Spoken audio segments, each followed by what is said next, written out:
Kepulan asap tebal membubung tinggi ke angkasa, menyelimuti atmosfer labirin bawah tanah Federasi Jura Tempest yang mendadak berubah menjadi medan pembantaian yang mengerikan. Di sudut-sudut lorong yang gelap, jeritan kesakitan menggema saat para petualang bertumbangan satu demi satu. Tubuh-tubuh mereka terhempas ke dinding batu, tak berdaya dan bersimbah darah setelah dihantam oleh kekuatan yang teramat masif. Labirin yang awalnya dikira sebagai tempat mencari kekayaan, kini berubah menjadi kuburan bagi mereka yang meremehkan tantangannya.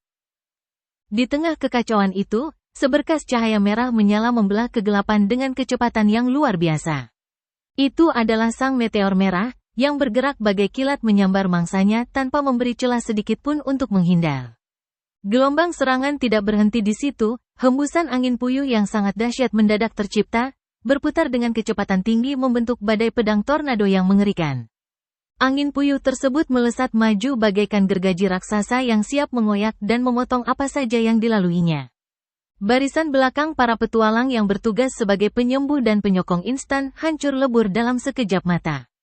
Di bawah tekanan yang begitu menakutkan, jeritan keputusasaan para petualang terdengar memilukan sebelum akhirnya mereka sepenuhnya takluk dan binasa di tangan para penjaga labirin yang tak kenal ampun.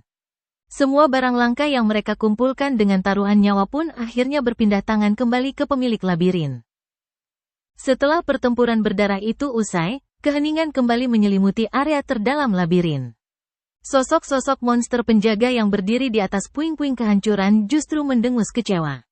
Bagi mereka, bentrokan barusan sama sekali tidak memuaskan dahaga bertarung mereka karena para penantang dirasa terlalu lemah dan rapuh.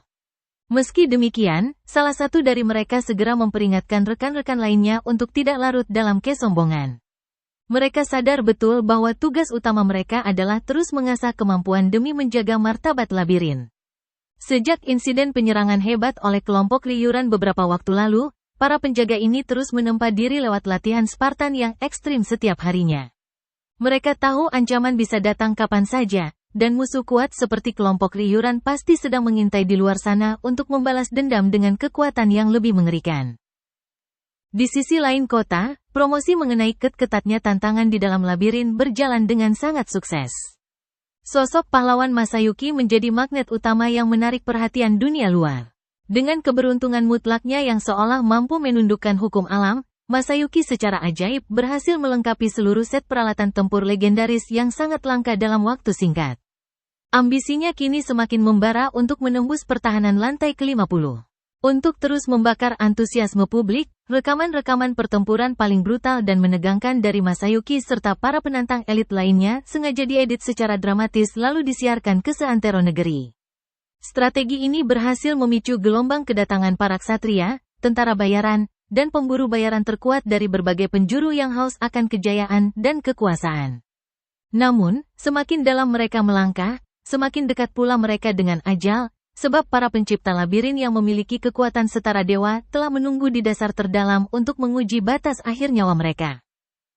Ketika atmosfer ketegangan labirin berganti dengan hiruk-pikuk kedamaian di permukaan, Rimuru Tempest akhirnya menginjakkan kakinya kembali di ibu kota.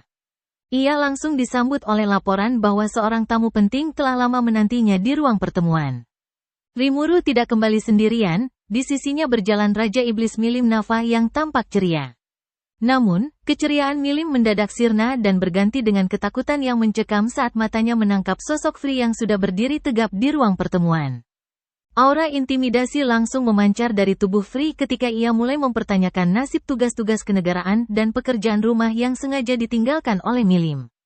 Sang Raja Iblis bertubuh mungil itu langsung gemetar, mencoba merangkai 1000 alasan palsu demi meloloskan diri dari murka Free. Rimuru yang menyadari bahaya besar langsung melangkah mundur perlahan, berpura-pura tidak terlibat demi menyelamatkan dirinya sendiri.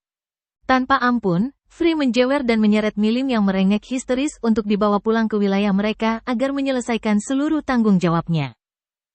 Setelah badai kemarahan Free berlalu, Rimuru mengembuskan napas lega yang panjang, merasa beruntung tidak ikut terseret dalam pusaran masalah domestik sang rekan. Namun, ketenangan Rimuru kembali diuji saat bawahan setianya mulai menginterogasi aktivitas apa saja yang ia lakukan selama menghilang. Dengan gugup, Rimuru berkilah bahwa dirinya tengah melakukan penelitian taktis yang mendalam mengenai gaya bertarung para petualang di labirin, sebuah istilah halus untuk menutupi kenyataan bahwa ia sebenarnya hanya ikut bermain-main di dalam sana. Di tengah kecurigaan bawahannya yang mulai memuncak, Mio Urmile tiba tepat waktu dengan membawa surat resmi yang sangat penting dari Dewan Barat. Surat tersebut berisi panggilan darurat untuk menghadiri sidang paripurna guna menentukan apakah Federasi Jura Tempest layak diakui sebagai bagian dari aliansi negara manusia atau tidak. Rimuru tersenyum tipis, ia sudah menganalisis melalui asisten spiritualnya, Rafael, bahwa pergerakan politik ini adalah kelanjutan dari taktik mata-mata yang dikirim Dewan Barat melalui kelompok Ryuran sebelumnya. Sementara persiapan diplomatik mulai digodok di Tempest, roda perekonomian dunia luar sedang bergerak ke arah yang lebih kompleks dan manipulatif. Sistem barter kuno berbasis hasil bumi kini telah bergeser sepenuhnya menjadi ekonomi moneter yang dikendalikan oleh koin-koin berharga serta surat-surat kontrak dagang berbasis uang kertas. Di balik kemegahan sistem keuangan Dewan Barat ini, terdapat kekuatan gelap yang mengendalikan segalanya dari balik bayangan. Sosok misterius yang haus akan kekuasaan memandang bahwa siapapun yang menguasai hukum dan arus perputaran uang, maka dialah yang memegang kendali atas hidup dan mati suatu bangsa. Baginya, Dewan Barat hanyalah sebuah panggung boneka, dan negara-negara di dalamnya tidak lebih dari pion yang siap dikorbankan demi menjaga dominasi absolutnya di atas papan catur global. Pertemuan Agung Dewan Barat akhirnya dibuka dalam atmosfer yang syarat akan kecurigaan dan intrik politik. Ruang sidang yang megah seketika berubah menjadi arena perdebatan yang panas dan bising. Faksi-faksi konservatif dengan berapi-api menyuarakan ketakutan mereka terhadap eksistensi Tempest, mengklaim bahwa membiarkan sebuah negara monster bergabung sama saja dengan memelihara bom waktu yang siap meledak dan melenyapkan peradaban manusia jika Raja Iblis Rimuru mendadak murka. Hinata Sakaguchi yang duduk di antara para hadirin hanya bisa memandang mereka dengan tatapan dingin penuh penghinaan. Baginya, para politikus ini adalah sekumpulan orang bodoh yang pengecut dan tidak mampu melihat realitas kekuatan dunia yang sebenarnya. Argumen demi argumen terus saling hantam, hingga beberapa perwakilan mulai memaparkan bukti nyata bahwa sejak Tempest berdiri, keamanan rute dagang justru meningkat pesat dan serangan monster liar turun drastis. Namun, di atas semua perdebatan moral tersebut, hal yang paling memicu kepanikan massal di dalam ruang sidang adalah laporan intelijen terbaru mengenai pergerakan militer Kekaisaran Timur. Negara militer yang terkenal sangat haus darah dan ekspansif itu dilaporkan tengah menggelar latihan perang skala besar di sepanjang perbatasan mereka. Kabar ini bagaikan petir di siang bolong yang membuat para anggota dewan gemetar ketakutan, terutama karena kerajaan Falmouth yang selama ini menjadi tameng utama wilayah barat kini telah runtuh. Dalam kepanikan yang nyaris berujung kekacauan tersebut, sebuah argumen taktis yang sangat tajam dilontarkan untuk membalikkan keadaan. Mereka diingatkan bahwa Kekaisaran Timur selama ini tidak pernah berani melintasi hutan Jura karena takut akan keberadaan naga badai Veldora, dan naga bencana tersebut kini berada di bawah kendali penuh Rimuru Tempest. Oleh karena itu, menjadikan Tempest sebagai sekutu adalah satu-satunya cara terbaik bagi wilayah barat untuk mendapatkan perisai hidup yang paling kokoh dari amukan pasukan Kekaisaran Timur. Melalui pemungutan suara yang dramatis, Dewan Barat akhirnya mengetuk palu dan secara resmi menyetujui bergabungnya Federasi Jura Tempest ke dalam aliansi mereka. Usai sidang ditutup, Hinata Sakaguchi melangkah keluar dengan perasaan muak terhadap kemunafikan para bangsawan yang hanya memanfaatkan Rimuru karena rasa takut mereka. Langkahnya mendadak terhenti ketika Elric, pangeran pertama dari kerajaan Ingrasia yang terkenal licik dan manipulatif, menghadangnya di lorong istana. Dengan senyum penuh intrik, Elric membeberkan rencana busuknya untuk menguji dan menekan Rimuru pada pertemuan berikutnya agar sang Raja Iblis mau tunduk pada hukum buatan manusia.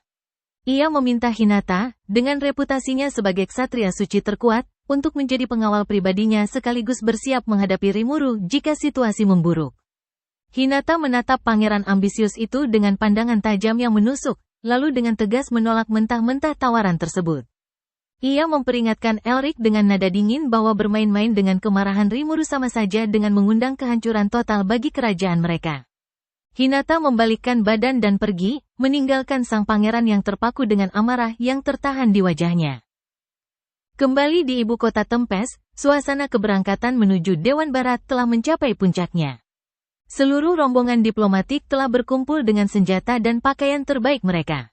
Namun, atmosfer keberangkatan sempat terganggu oleh protes keras dari Sion yang merasa tidak terima karena namanya tidak masuk dalam daftar rombongan yang akan pergi ke kota manusia. Menghadapi sifat kekanak-kanakan sekretarisnya, Rimuru dengan cerdik mengubah strategi bicaranya. Ia memegang pundak Sion dan menjelaskan dengan nada yang sangat serius bahwa tugas yang ditinggalkan di kota jauh lebih krusial. Karena sebagian besar eksekutif militer Tempest sedang bertugas di luar, maka Sion adalah satu-satunya sosok terkuat yang paling ia percayai untuk mengemban tanggung jawab mutlak sebagai pelindung ibu kota dari ancaman luar selama kepergiannya. Penjelasan taktis tersebut seketika mengubah kekecewaan Sion menjadi kebanggaan yang meluap-luap. Dengan dada membusung penuh semangat, Sion melepas keberangkatan sang pemimpin. Rimuru dan rombongannya pun akhirnya melangkah maju, menembus gerbang kota menuju Dewan Barat untuk menghadapi babak baru pertempuran diplomasi yang penuh dengan duri dan konspirasi.